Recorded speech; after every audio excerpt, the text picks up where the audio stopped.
Hello বন্ধুরা, তো আবারও চলে আসলাম নতুন একটি ভিডিও নিয়ে। সেটি হচ্ছে সবুজ সাজের পিঠে।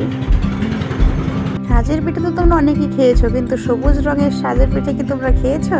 তো চলো তোমাদের সঙ্গে শেয়ার করছি কি করে তৈরি করতে হয় সবুজ রঙের সাজের পিঠে। আর তোমার দাদাই পিঠেটা খেতে খুব ভালোবাসে, তো সেজন্য পিঠে বানালে এটা অবশ্যই হবে।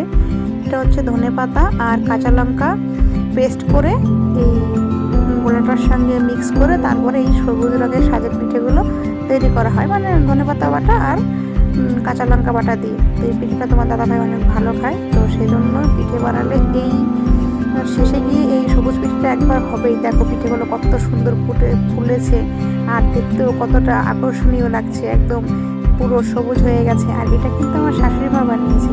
আমি এখনও পিঠে বানানোটা শিখে উঠতে পারিনি, তো পিঠে বানালে আমার শাশুড়ি মাই বানায়। তো দেখো পিঠেগুলো দেখতে কি সুন্দর লাগছে, তাই না? কি তোমাদের কার কার খেতে ইচ্ছে করলো দেখে? আর তোমরা কি কখনো খেয়েছো বাড়িতে বানিয়ে? না খেলে কিন্তু অবশ্যই বানিয়ে খেও, খুব টেস্ট হয়।